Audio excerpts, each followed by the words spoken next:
Well, Planetbase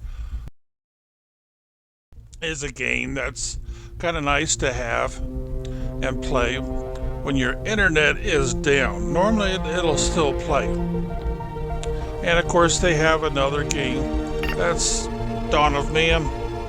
And it's an interesting game, but I have to be in a special mood to play that one. Whereas Planetbase seems to be a game I will enjoy. Alright, now this is sort of a tutorial that's provided in addition to the one that the game provides, which doesn't really give you a lot of good hints on how to play the game well. So chances are, if you don't understand a lot of the basic details, you're going to have trouble with your game. It's not going to play well, and it's going to end in a disaster where all your colonists die. And once that happens, the game is over.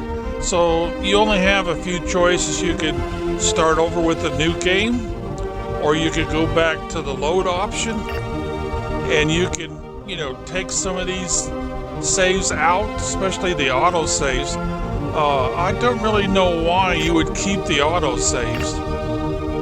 So I'm just gonna, if I see the word auto, then I figure, well, I've got a save that comes after that, so that's the one I want to keep. Usually, when you see the game is doing an auto save, it means they're just about ready to hit you with a disaster, like a bunch of raiders or something. So I have a habit of going back in and getting rid of the auto saves, because I don't figure I'm going to go back to them and start from that point, even though that might be a good idea if you're determined to keep a good base that's in a good location going.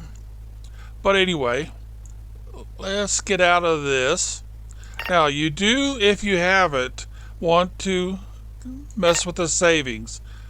All these settings, you want to make sure that they're where you want them, especially if you have an older computer. You might want to go down with this a little bit. I'm not really sure how this helps, so I went ahead and turned it off, and yours may be off already. VSync, I think that's just making sure that the video and the audio noises from the game are synced up. If you have a slower computer, you might want to keep that on. And the special effects volume, that seems to be pretty good. I don't need it booming too much for me when I'm making these recordings. Music, yeah, I figured this wasn't too bad. It doesn't really seem to get in the way of people being able to hear my voice. So I'm going to go ahead and go up one more. And of course the language, in case you like a different language. And you definitely want to go into controls. Now I'm making this for new players, so if you're a veteran player, this first part won't mean anything to you. But notice that you usually can do things more than one way, even if they don't show it here. And sometimes you can use the second option that they do show, or you can discover a second option will do the same thing. But become very familiar with these controls, because that's the only hints they give you on how to play the game. But you'll also notice some of the options are very similar to other games you probably play. So we'll go back a few times, and we'll start with a new game. Primarily because there's some hints and tricks I want to include that are not in the other episodes I've already started. And there's a pretty good chance I'm going to delete those prior episodes sometime in the near future, just to trim down on how many videos I've got posted on YouTube that may not provide as much information as they could. Now, again, we're going to start on the first one, Class D, accessible, because that's the first one and supposed to be the easiest. Now, these others are, of course, much more difficult. And as you can see, I've done some of this, but I have not done all 10 of the milestones yet. I'll have to get back to that one of these days. And I haven't started either one of these with this fresh load. So we'll just click here with the left mouse button. Now they're going to name this base D66, and I'm just going to reduce it by 1. But, well, you know what? I've got, see, A, B, C, D, E, F. I haven't done a G, so let's do a G1a. That seems like a simple name. 0, huh? It seems like they have a lot of these at 0. And then this number is usually different. Well, let's see if by chance this is a good starting point. And when it says, there we go, I'll just hit the space bar. Doesn't matter. Now the first thing I do after the opening introduction is finished is I look around to see if by chance, this is a good starting point. Sometimes it is, sometimes it's not. It depends on how much open ground is provided. Come on there, robots. All right, here we go. So, let's see. That's not too big that way. This way is not too bad. You can't usually get through there, but these little rock piles like so, you usually can. And, well, we could expand up in here. At some point, you're going to want to rebuild your base. So I'll tell you what. I'll just go ahead and start. All right, where are you going to put your O2 generator? And, of course, I'm going to make it the next size bigger. I'm going to put it fairly close so they don't have to travel very far. Now, that'll start the sequence. The next thing I have to do in order to get oxygen out of that thing is decide which way I'm going to go. Well, I'm going to go off to the side this way. Then I'm going to bring it back and shorten it, because I know in the near future I'm going to be getting rid of all this first stuff. I'll go ahead and I'll make this one a little bit bigger. It's only going to cost me 1 additional metal, and I think I can handle that, but I know I'm going to have to go bigger with this one also. And then I'm going to have to go back and think about the airlock. Now the airlock I'm going to move fairly close because this is where the mine is going to be. That looks about right. I didn't make it as short as I could have. Alright, as soon as they get the solar panel up, we want to go ahead and put this one up, make it a little bit bigger than normal. Or should I say bigger than first size? Now I've got all this area out here for my colony. So pretend there's a visible line or wall right here, because all the utilities will be on this side and all the living quarters will be on this side for now. But it never fails as the game progresses. I end up rebuilding the entire base, eliminating all my first structures, since I can't squeeze in a bigger one of anything in the short spaces that they provide. Even if I drag out the tunnels and the connections to their maximum length, I still cannot put in the massive or also labeled very large structures that I'm going to need or want. Now I'll go next size up with this. And then on this side, I'll put in this right here, because that's critical to base operations, because the first thing I'm going to run out of is metal. Now I'll pop over here and I'll put in the first mine. See there, I can keep it nice and close, but they never usually let me make a straight connection. That's about as straight as I can get it. If I keep this distance nice and short, there's a good chance that even when the first sandstorm comes, it won't make any difference to me. All right, now I'm going to want to go ahead and put in my water tower. I've already got one of each of these, right? Yeah. So let's put in our water tower, and let's go ahead and make it the next size up. Now, it won't usually come in, and it wouldn't make any difference for me to go all this way out, but do notice something. As long as it lets you make a connection, and you click on it, you see how the base is half buried? You just clear that out. Now, sometimes that works to your advantage, and sometimes it don't. And I just recycled it. Then I'll back up. There's a slim chance I could connect something to it, but I normally can't get rid of too much of this without doing a whole lot of clicking. I mean, geez, you just have to click, recycle, click, place something, recycle it, and experiment with first size, second size, and if you have the option third size, to see how much of this you can clear up and make it nice flat area that you could build on. Now, there's one structure that is basically a waste of space or building area, and that is, of course, your dormitory, because it's a dead end. You see that little T right there in the bottom corner? That's telling you can't connect anything to it. But you need one as the second size as soon as possible. So I'll put it as close as I can to the utilities. I guess that's it. And to our food dome, our canteen. That's our dining facility. All right, so now that we're getting down to 5 pieces of metal, and we've got 4 committed there, 6. We better go ahead and recycle this.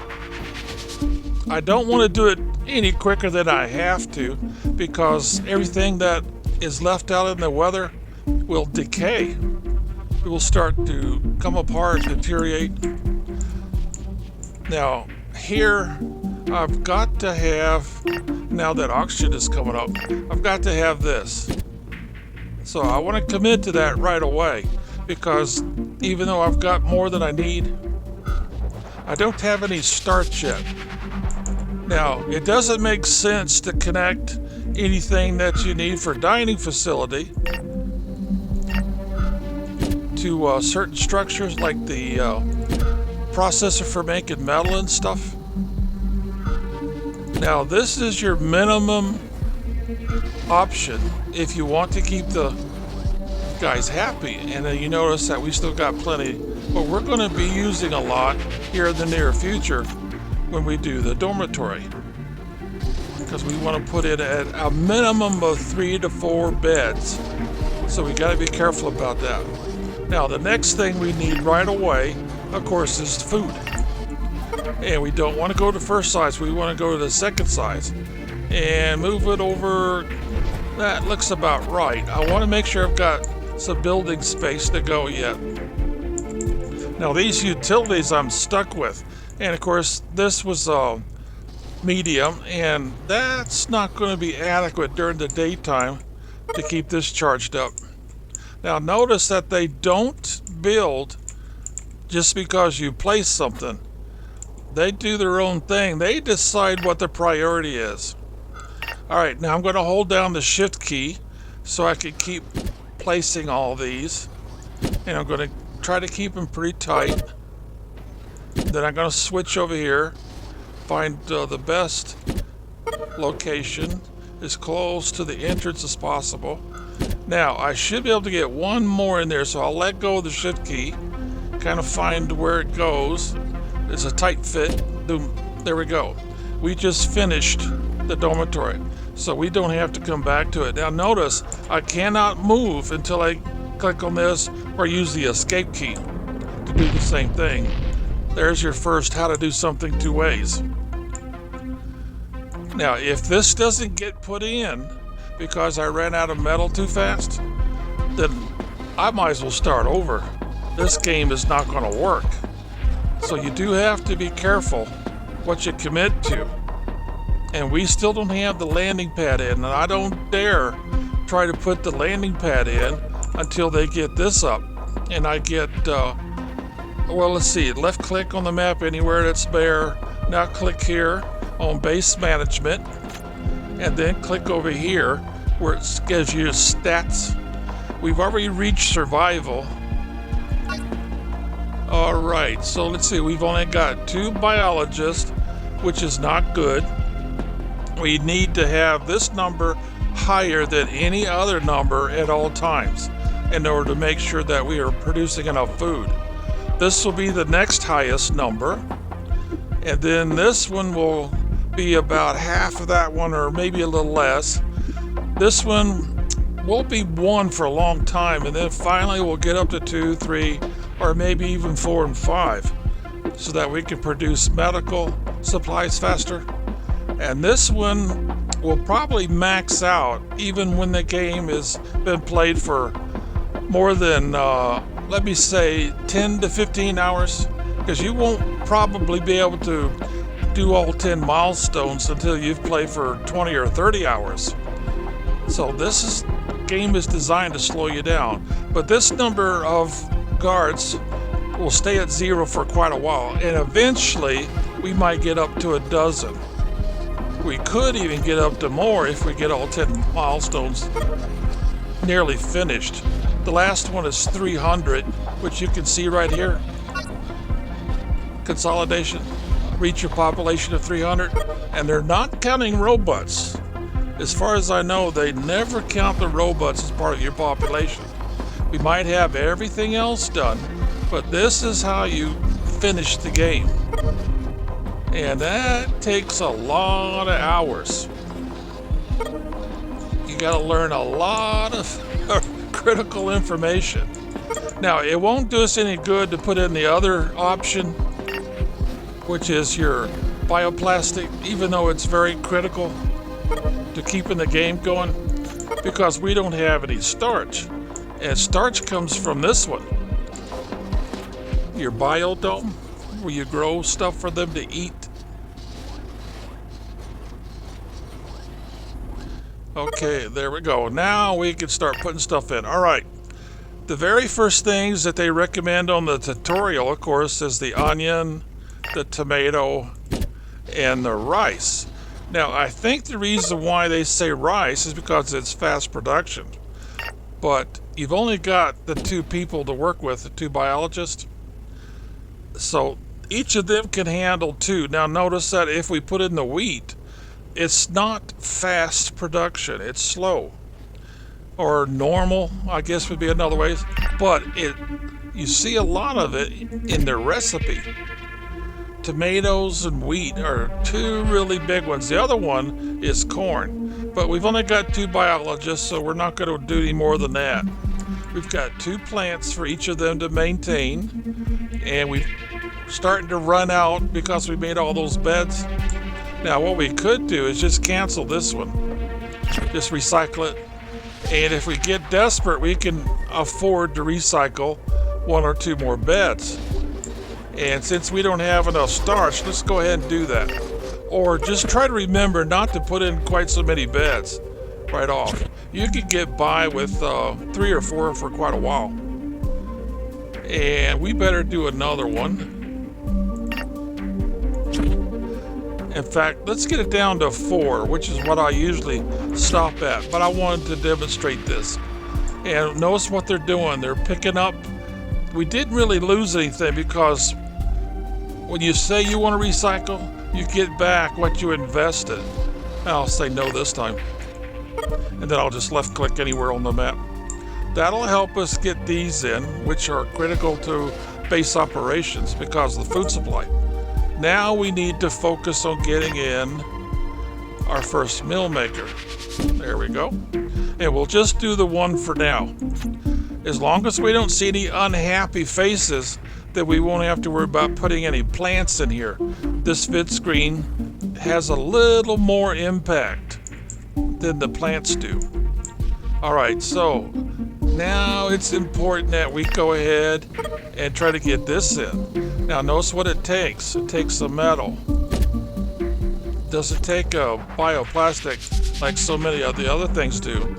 This is what's going to become critical to us now. We've got the water situation well in hand, and we need that because this uses water, and so does this. See there? Now we put a water fountain in here, so it's going to use a little bit also. But that's the only things that are using water. The rest of it is all about. Now see how that's blinking? That's telling you that we're not providing as much as we need to keep that full. So eventually, if the wind dies down, and it usually does, this will start to drain down. And that's why we didn't want to go with the first size. We want to go with the second size so that there's more in there to begin with. It's also why we want to make one of these bigger the first chance we get. Alright, so now you look up here and say, okay, it looks like I've got what I need to produce a landing pad. Now we've also reached another one of the milestones, self-sufficiency. And remember, everything starts right here when you want to look for information. See here, you got all this information. Here's your milestones. So you can see we've got the first two done. We got everything basic that we needed for survival. Now we have self-sufficiency, and there's what you need in order to have self-sufficiency completed. If you rest your cursor, you don't have to click on it. It'll tell you what the thing is.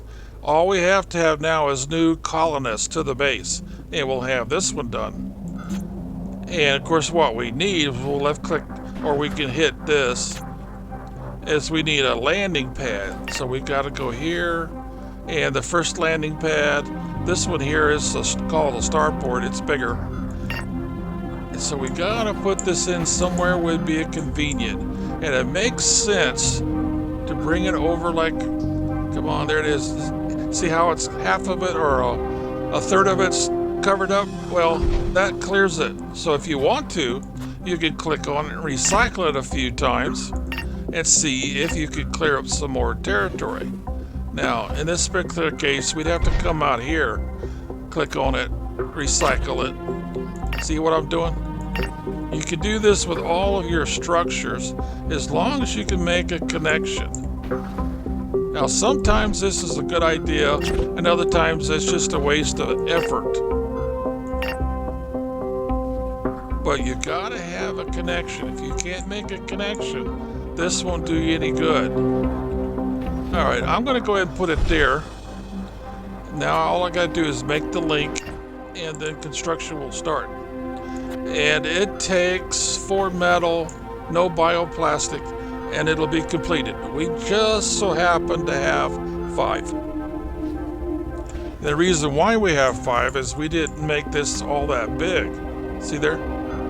Now that the sun is up, which happens at 6, hour 6, just there it is, hour 6.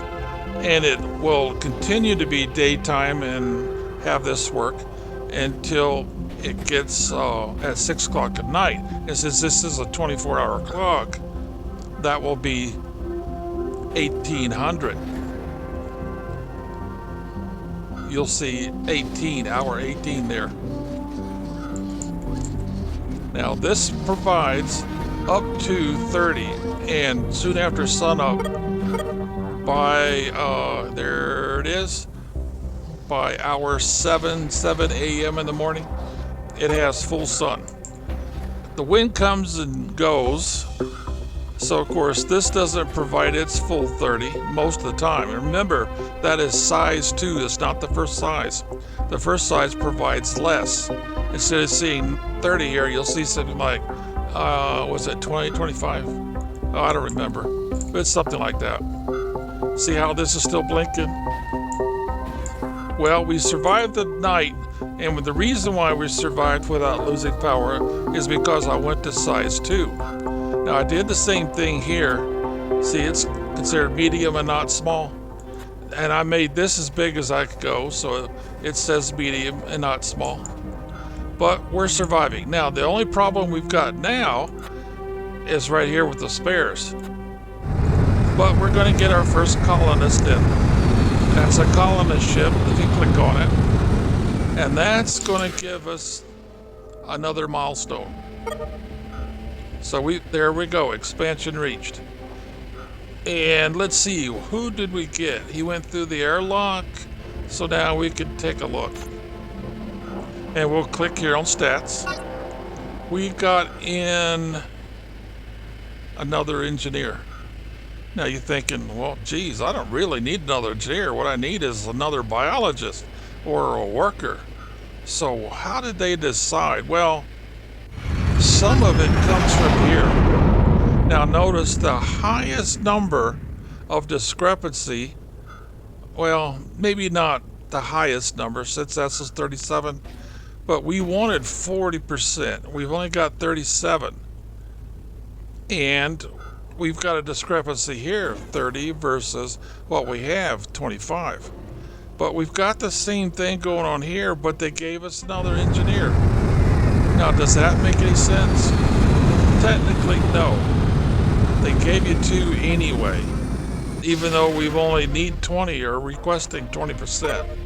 All right, this looks like a good place to stop. And we'll pick up on the next episode right there where we look to see what is being delivered and offered for trade. So be well until next time.